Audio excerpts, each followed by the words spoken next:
Wow, we are seriously having an early spring right now here in Michigan, and it is making me so excited to see all of my bees coming in with so much pollen on their legs. And all of the warmer temperatures that we've been having here in March are absolutely incredible.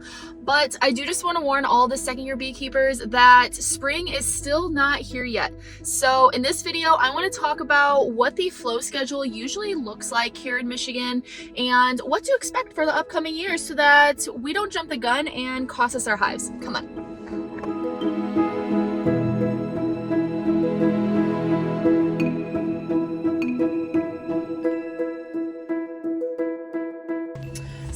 So far from what I've noticed in comparison to the previous years, we are around like 2 weeks ahead of schedule right now. I'm located in Southeast Michigan, so of course it's going to be a little bit different depending on where you are in Michigan. The farther north you are, the more behind you will most likely be. So I'm just going to talk about the area that I am currently in. But I'm seeing this all over all the Facebook groups that everybody is having an early bee season this year. All of the maples are busted wide open right now. That is the main source of pollen that you see coming into your hives are the maples and the willows. That's gonna make up the yellow pollen you probably see flooding your hives right now. It is so nice to see because that's really gonna start getting your hive ramped up for the year. But like I said, that still does not mean that the flow or even spring is necessarily here, because believe it or not, the maples actually do provide a little bit of nectar. I learned that last year when I brought in some pollination hives from California. Because those hives were so big and booming, they were able to capitalize on that flow, and I was actually able to see it because they were bringing it in so fast. So that is helpful to the bees to start ramping them up. But like I said, still not a time of year to be doing splits, to be feeding sugar water, to be doing anything like that. Now, feeding pollen though, if they will take it, because if they're bringing in pollen themselves, then they're most likely not going to want to take any artificial pollen that you feed them. But it's definitely worth a shot to throw some pollen patties on there, because I've always noticed that pollen patties really ramp up your hive pretty fast. It's the pollen that the bees work off of to signal that a flow is coming. When that pollen starts coming in, they're like, hey, nectar is going to be coming right in right after that, so we need to start ramping up our numbers so we can actually start bringing in nectar to make honey for the upcoming year. So that being said, I have also heard of some people starting to see dandelions already, which is insane. You usually don't see dandelions until the end of March. That's when I saw them last year. I haven't seen any dandelions here yet, but we've also had a lot of like really cloudy, dreary days. We don't have very many sunny days yet, so that could be part of it too. We're also still having some pretty cold nights, so that can also contribute to it because the ground is still kind of cold. I don't know if the temperature of the ground needs to kind of warm up in order for some of those things to start blooming. I know that grapes are that way since I do work for a winery and I make wine and whatnot. Because that was like the biggest thing we were nervous about, is all of like the apples and the grapes blooming early, and so far they haven't yet, so that is definitely a good sign. But so expect dandelions to be the next thing that's up on the list that's going to be blooming. And usually when you see the dandelions, the huge main flow is shortly right behind it. And I made a list of everything that you usually see so that this can kind of give you a little bit of a timeline. And there is a website that I did find online. I'll put it in the description, but there's a chart, I'll put it up on the screen right now, that you can look at and you can click on it dependent upon your area, and it'll give you an idea of what the main sources of nectar and pollen are in your area and for that time of year. That is huge when it comes to beekeeping, because learning the flow and how, like, when it usually comes around and the different sources you get is how you plan out and time out your beekeeping, which that is honestly like the backbone of beekeeping, is learning timing. It took me a couple years to learn that, but yeah. So after the dandelions, like I said, that'll be around the last week of March, sometimes like the first week of April. Then after that, everything will start to bloom. So the flowering trees like magnolias will start to bloom. We have a ton of those local in town. So any of our beehives that we keep at our house, they really capitalize on those. Those are those trees that have like millions of flowers all over them. Only thing is if frost comes, usually it kills them.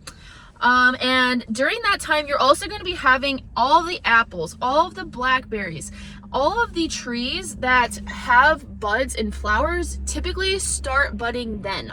You will also see tulip trees. That is another huge thing for bees. I have never had any that I know about in my area. So if you do, let me know about them. I don't know if they collect a whole lot of nectar from them, but I've heard from a lot of other beekeepers that they are great for bees and they absolutely love them. Then right after that, like I said, that's when it really starts to hit. Usually the last 2 weeks of April into May. May is the biggest month for the flow. And that is when you're going to start having all of the plums, all the milkweed, all of the black locust. Now the black locust, that is a huge thing. We have so many black locust trees in our area, and the amount of honey that comes in if you do have black locust is absolutely insane. Literally, I went out one day, all the hives were fine, they just had an adequate amount of honey, they weren't really bringing in anything. Came out 2 days later and they had every single cell plugged except for 2 frames, which had their brood on it. And I was like, whoa, this is ridiculous. Where did all this come from? And that is your black locust for you.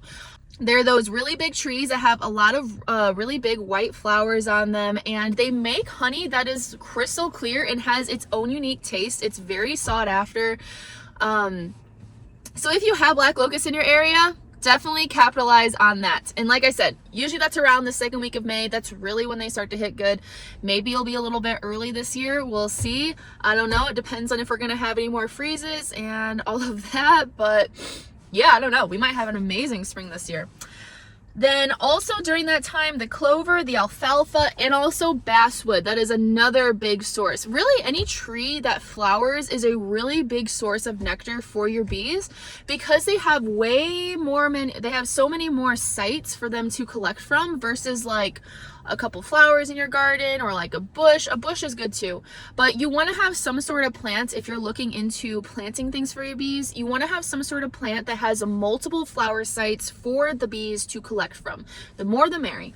Then after that, it really starts to kind of trickle down and stay pretty steady throughout July. And once we hit around August or September, that's when you start getting into your fall flow. In the years past, I've been seeing it hit usually like the middle of September.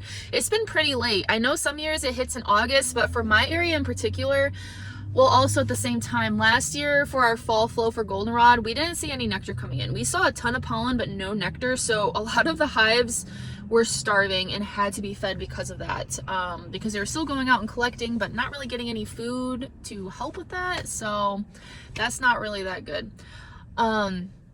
But in terms of planning for your spring activities in your bee yard, so I've been seeing a lot of people saying, hey, when can I start doing splits? Okay, yes, it is warm-ish. So it's like 40s right now, which is warmer for this area of Michigan. We've been having some 50s and 60-degree days, mostly 40, 50s though. And you really don't want to do any splits until the nighttime temperatures are consistently around like 50, 55 degrees. Otherwise, you're going to be risking having chilled brood, which you don't want to mess with that. And also you have to think about, you need to have a nectar source coming in. Otherwise they're not going to be able to build up that nuke that split that you do, because they need some sort of food to even get the queen laying and ramping up. And on top of that, if you're wanting to make queens, you need to have active drones in your area. Without it, she's not really going to be able to mate well, and you'll probably end up having a failing split. Now, I would say the earliest you can probably do splits here in Michigan is usually like mid-April, I would say. But when doing that, I definitely would not do more than a couple or less than a couple frame split. If you do like a 1 or 2 frame split, you're going to be struggling pretty bad unless you put a mated queen in there. So yeah, the important thing that I keep saying is that you still stay patient during this time. Now, these warmer temperatures are definitely going to allow our hives to ramp up even bigger. So that's going to be amazing for the flow, especially if we don't get a frost, because then they won't get that halted brood production either. And we'll also have more abundant resources in the area, which will be awesome. One thing you can do that I learned last year that, oh my gosh, it blew my mind, and this is probably the way I'm going to do splits this year. Actually, this is the way I'm going to do splits this year, is if you can signal your hive to have a swarm response. Now this, like I said, this is going to be for like second and third year beekeepers that have a little bit more experience, of course. Because you have to really nail down that timing. And if you can get your hive to start a swarm response, so feed them sugar water, feed them pollen, whatever you have to do to really ramp them up to the point where they think there's a flow currently coming, you can, when it does start to get a little bit warmer, when the nighttime temperatures consistently are above 55 degrees, you can start feeding sugar water. And when that happens, you can feed them a thinner sugar syrup that will then simulate nectar to the bees. So I like to feed 1 part sugar to 8 parts water, and that thinner consistency makes them think a flow is coming or is even here. So they really start ramping up their brood production and start a swarm response. And what will happen is you will have queen cells all over the bottoms of your frames, all over your hives, and this is what you want. You want to allow them to keep developing, and probably right around where you start to see the queen cell start to like dip down. It's not fully capped yet, it's still open, but they have drawn it down so it's at least like an inch or an inch or a half an inch in length. And at that time, you would then want to take the queen, do an artificial swarm, move her into like a nuke box. Like I've always said, bees perform better in a smaller space. You don't necessarily want to put her into a big giant 10 frame deep. That's going to be way too much space for her, and it's going to take her even longer to build up and develop. So if you put her into a nuke box to then start building up her own hive, she will think that she swarmed because it's an artificial swarm. But in the meantime, that original hive still has a ton of bees, still has all of those queen cells, and because they have so many bees in there, they are going to have so many workers to be able to attend to those queen cells and keep them strong and developing into a really strong and healthy queen. So all of those cells will then be capped. After that, I typically like to wait a few days, like around 3 to like 5 days, just so that I know that those queens are in a stage that you can then move them without dislodging them from their jelly or anything like that. Because they can be kind of sensitive, and at that point you would then want to do all of your splits with them, because you already have a queen started. She's just about to emerge, and when that happens, she's going to walk around the hive and be able to go out on a mating flight and come back. Because that is, I'm spitting out so much information at you, but for second year beekeepers, I know there's so much that you have to learn and not many people cover it.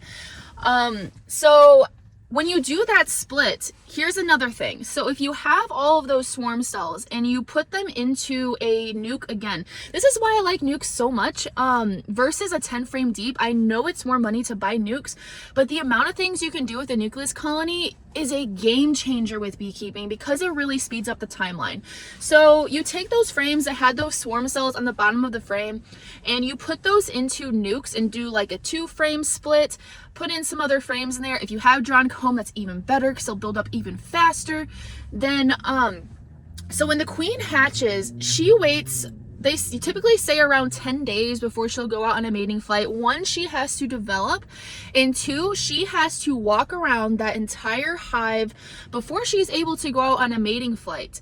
At that point, she can then go out on the mating flight, and then when she comes back, she has to walk that hive all over again before she starts laying again.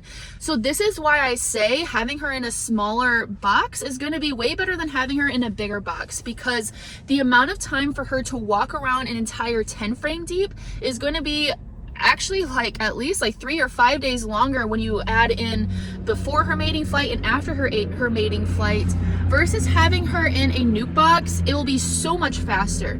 And really the thing you want to kind of focus on, well, I wouldn't say focus on, but one of the things that you really want to happen in the springtime is for everything to happen quickly when it comes to mating your queen, just because in Michigan we are on such a short timeline to get a hive built up in time for wintertime. So yeah, okay, kind of went off on a tangent, but hopefully that was helpful. So the very last thing I did want to cover, because I've been seeing a lot of questions about this, and that is people who had hives that did die this winter time.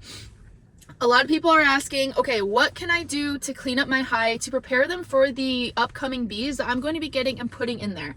And the cool thing about bees is they absolutely love to clean. I don't love to clean, But the bees, they actually have a lot of fun doing it, and it makes them happy because they're busy bees. They want to be busy all the time. So honestly, just scraping out all of the dead bees that might be on your bottom board so they at least don't have to drag them out, because that's a lot of energy for them to do that. But if you do have like a little bit of mold in your colony, or you do have some stuff inside cells, you don't need to do anything to clean that up. They will do it for you, and they will have a blast doing it. Now, if you did have a problem with mice this year, of course, clean out all the mice stuff, get out all of their nest and mouse poop and all of that stuff. Pretty much just give them a bare bones hive, and they will build it up beautifully, and you'll have a strong, healthy hive this year, especially if you had built out comb.